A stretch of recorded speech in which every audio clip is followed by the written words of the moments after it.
Yo, here we are, man.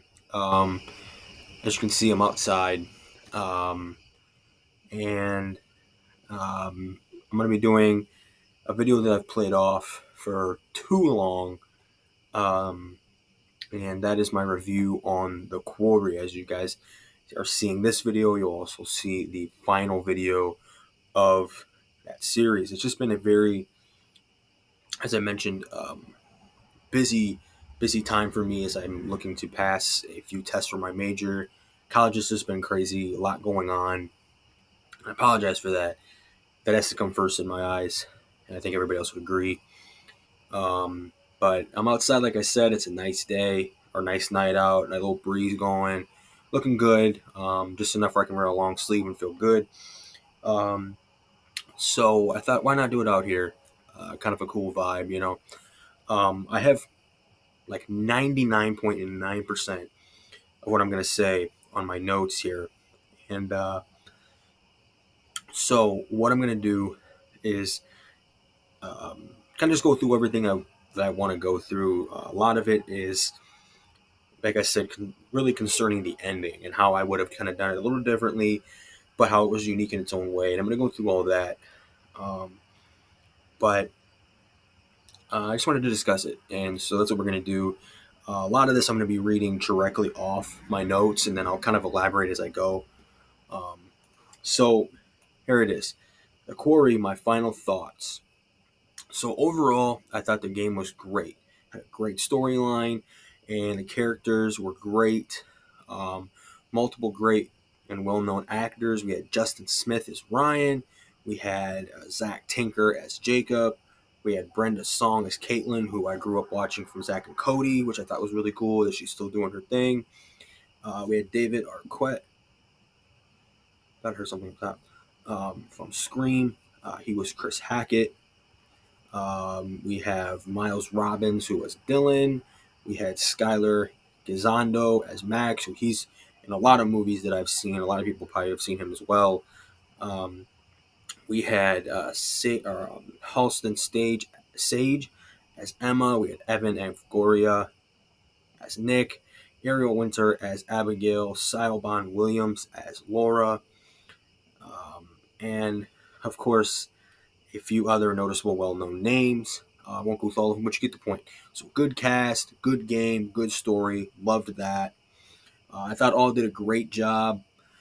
I have watched, since my playthrough, I have watched Sombro's playthrough, as well as the character playthrough, which was done by Miles, Zach, Siobhan, Justice, and Evan. So I thought that was really cool. I could kind of see other people's playthroughs. I always watch Sombro's decision-based games, no matter what.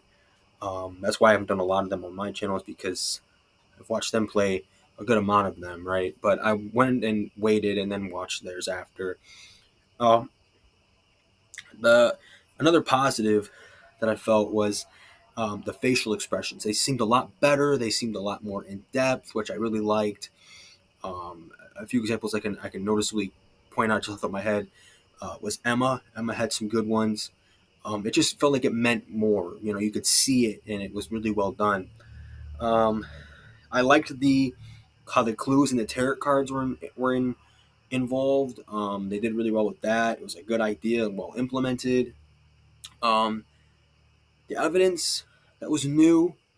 Um, it was a new concept, but a good concept, and we'll talk more about that. I have some um, thoughts on how they did it, but it was a good, I guess, new incorporation to the game, or into a supermassive game. I liked that. Um, So now we kind of get into some negative things, and I don't want these to be interpreted in the wrong way. I thought the game was great. Like I said, I loved the story. I loved, how the game was put together. I liked all that, and I don't want that to take away from this, what I'm about to say, because I loved the game. I loved the story, and um, so don't get that mixed up. There are going to be some things that you want to see done differently, and that's everyone's opinion, and that's why I'm doing this, is so that people can see mine and hopefully I can hear theirs. Um, the big thing for me was that, aside from the ending, which I'll talk about, is that there was no character relationships. If you remember in Until Dawn, that's what they did very well. um, you know, after a decision, it would say certain things like, example was that like when you get Jacob out of the cage, it says Jacob appreciates your help, right? Or that, um, you know, another example was like Nick and Abby. It said like Nick is falling for you if you like decide to kiss them and move on with your relationship with them, right? But there's no like impact, like and until dawn it would go up or down depending on those decisions, and that would actually have an impact on the game. And a few of those happened to have like major decisions down the road. Like if you decided to shoot Ashley with Chris in the one situation, the relationship would go down and she wouldn't save him later. So those had decisions that like impacted the story, right? And so there was no like that didn't happen in this. Like the relationships didn't go down or up. Um and that was kind of like just I felt like that was missing. It should have been a part of it because it could have been what made decisions more meaningful, if that makes sense. So I thought that was just kind of something that was missing that should have been there because that's one thing that Supermassive does so well, right? So certain situations I want to talk about that should happen regardless of what is found or decisions. However, what I want to know that what did happen in these situations were unique in its own way. Let me explain. So Eliza's story. So there was a particular situation where I needed to find a certain tarot card in order to get the backstory of Eliza, which was the lady that we would go through the tarot cards after every chapter. And I completely missed that because I didn't find that one tarot card.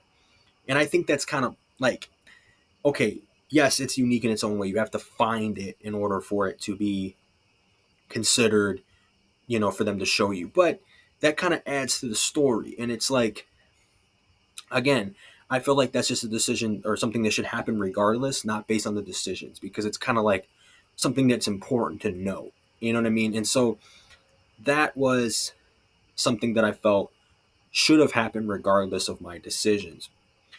Another one that I thought was on, um, so confronting Emma with Jacob after being released by Ryan from the Hackett's basement, right? So we skip to this part that after Jacob was like, okay, I'm gonna go find Emma or whatever, right? But he eventually, like, so Emma had to get bit in order for this to happen, as far as I understand it. And he went out like in like the woods or whatever and was just like crying because he couldn't like tell her he was sorry, or because of what he did earlier with like messing the car up so they had to stay one more night. So he, depending on what happens, if Emma gets bit, then that's a whole different encounter because he gets to tell her how he feels, and it's a possible death if she was bitten. Like she'll turn or he'll turn, whatever. So again, it's unique in his own way. Like, okay, he had to like own up to his mistakes and really like feel bad by crying, which is what we got. But at the same time, again, is it something that should have happened regardless in order to like make it like whole? You know what I mean? Like he gets to apologize, he gets to explain himself. So both are unique in its own way. And this one was kind of like on the fence. But you get my point. Like you get like one or the other.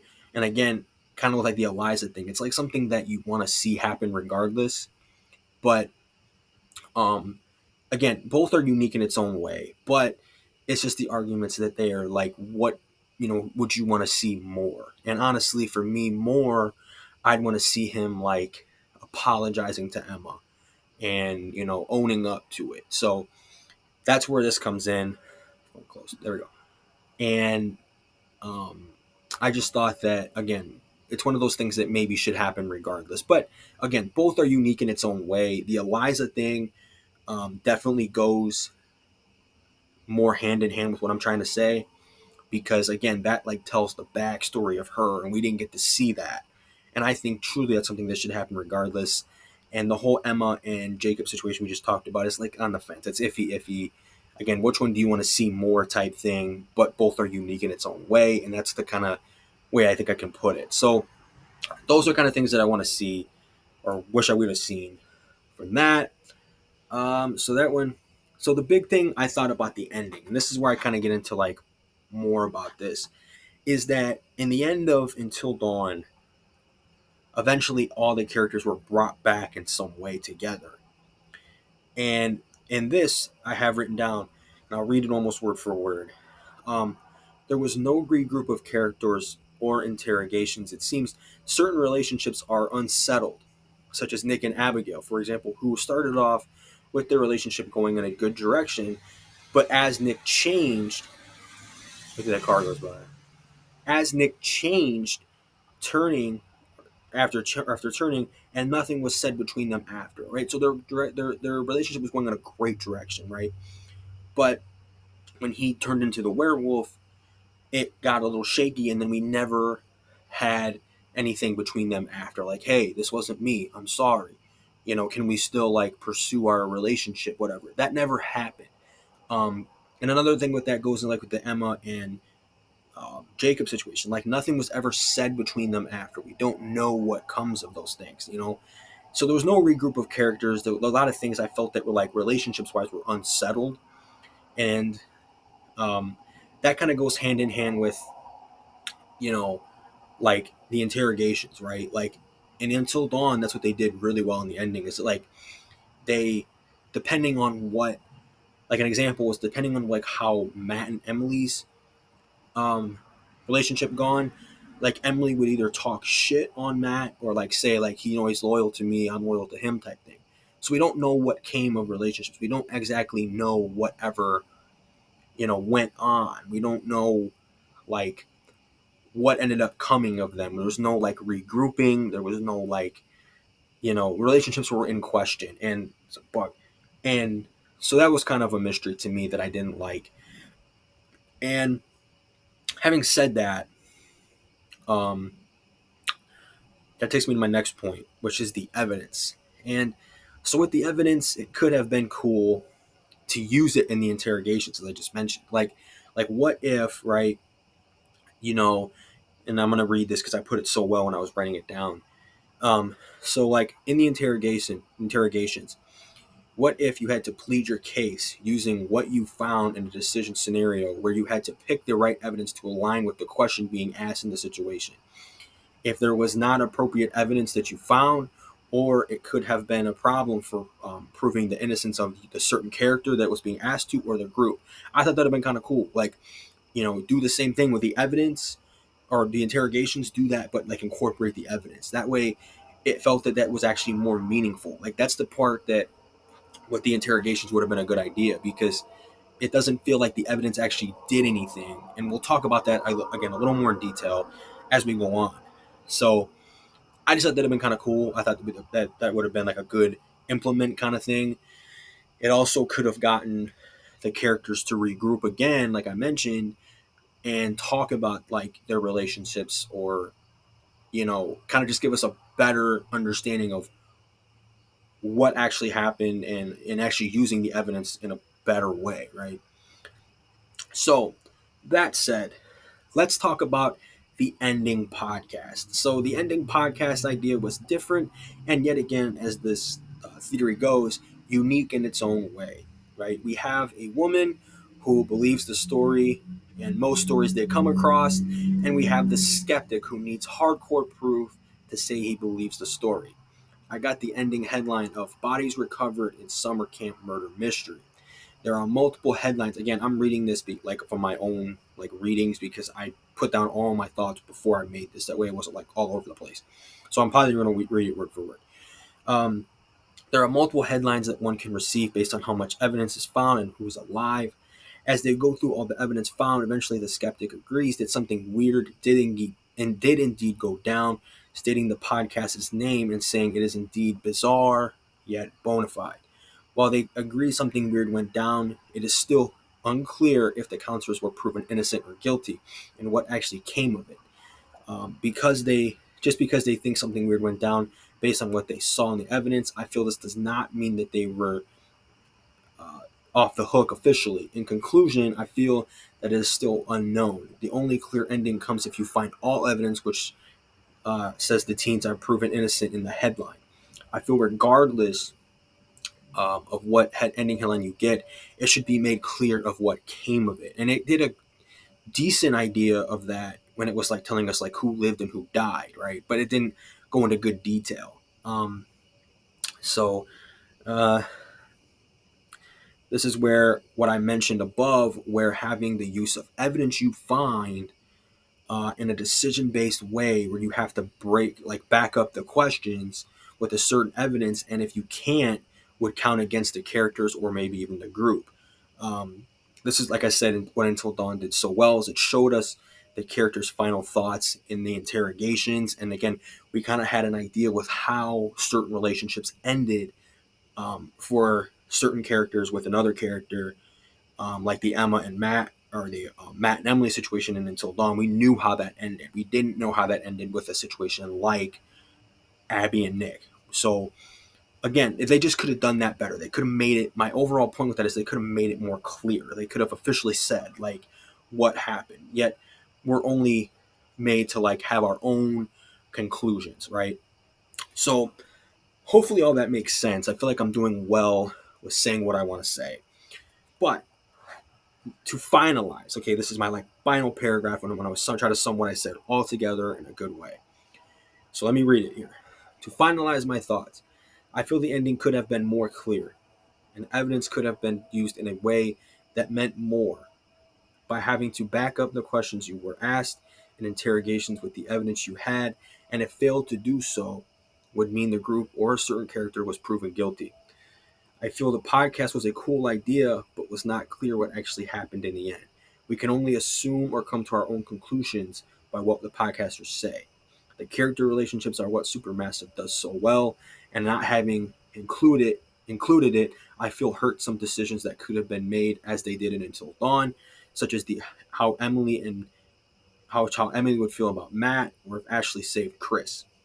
Overall, I thought it was a great game and story with a great group of characters, and I look forward to what Supermassive does in the future. So I think that concludes it up. Um, Great game, loved it, had nothing against the story or the characters, absolutely thought it was great. A lot of decisions I made felt like I really didn't know if they were going to be good or not. And a lot of them would carry into the next decisions for later, like would have a good impact, right? But like I said, I feel like it's really just unclear what actually happened. Okay, we can only speculate what happened based on what the podcasters say and the evidence you find. And that evidence was a very cool idea and a unique idea, but they could have done, I feel like, so much more with it. In those interrogations in the end, they could have made you actually have to pick and actually have it more meaning. And if you didn't have evidence to back it up, then it could mean like this is like against you, or like you're guilty, or the group's guilty, whatever. They could have done so much more with it, and that's what I feel like. Excuse me. That's what I feel like was like the downfall. Um, and I think, like I said, the most important aspect was the character relationships, and that ties into some decisions. I feel like that they could have done again so much more with, because decisions could have been weighed differently based on what you did. Um, and you know, I would have liked to have seen the Eliza story, like what actually happened in the fire and all that. Again, we didn't get to see that. Um, and I feel like that kind of hurt the story just a little bit. We didn't get to see that backstory. We started off where she was nice and all that, but then we secretly eventually found out that she had her own personal vendetta against the Hackett's, right? And there's a reason for that, for what happened with Silas being her son, and all that. So it just would have been cool to see that backstory, and it would have had, I think, an impact on the story as well, seeing it. Um, and again, like I said, with that and the whole Jacob and Emma situation and what can happen to that, it's just you again. That's the thing I can say. It's unique in its own way. It's unique how it happened, but would have been cool to, like, in my opinion, see those things for what they were. Um, and then, like I said, the last thing um, was that, like, we don't know what came of some relationships, and I think the most important one, like I said, would be the Nick and Abby. Right, Nick and Abby started off so well, flirting and liking each other, and when he got bit, he became that different person. And she does say in the one part, like, we can't leave Nick or whatever, or we're going back for Nick, whatever it was. So she still felt something for him, but it would have just been nice to get a closure of, like, what happened with them. And we didn't get that. And that's, like I said, where, like, the final thoughts of the regrouping or the interrogations could have been made more clear and actually happened. So I think I've said everything I wanted to say. I think I've said it well. I think writing stuff down like that really helped to get everything out in an effective way. But like I said, overall, great game. Loved it. I don't want the negative things that I said about it to impact what I really loved of the game overall. I thought it was a great story, great actors who played great characters, and I look forward to what Supermassive has to do in the future. Best believe, man, decision-based games are one of my favorite genres. So expect more of those on the channel. Of course, around my schedule with college and what's to come with these exams and all that. But and as well as a ton of other new games. Um, GTA 6 is coming out soon. Well, I wouldn't say soon. It's been soon for a while, but you get my drift. um, Call of Duty Modern Warfare 3, which I'll be making, and we also have The Wolf Among Us 2. So those are three big ones. I'm also going to make a video about that in due time, explaining what we know and what to expect. That's its own separate thing, though. So thank you guys for listening. Please let me know what your thoughts are below. Like I said, I think I've covered everything I wanted to in a effective and way, and I think I've said it the best way that I could. So that being said, guys, thank you so much for watching. A little bit of a different message for you today, and that's just to stick to the fight, man. Whatever you're going through, whatever you're doing, continue fighting, continue, um, you know, just don't quit, man. You know, just stick to the fight, and know that everything's going to be all right. Everything's going to pan out for you, whatever it is that you're going through. So keep your head up, stay positive, stick to the fight, man. Don't ever quit. Um, the battles that we face now, only what's going to make us stronger in the end. And that's something that I've had to keep telling myself through passing these tests or attempting to pass these tests and everything. So just continue fighting, man. Don't quit. As always, I appreciate you guys watching. Thank you so much. Don't forget to like, comment, subscribe if you're not already. And thank you so much for watching, guys. I really appreciate it. It's really just means a lot. So thank you, and wish you guys all the best. Thank you. I'll see you in the next one.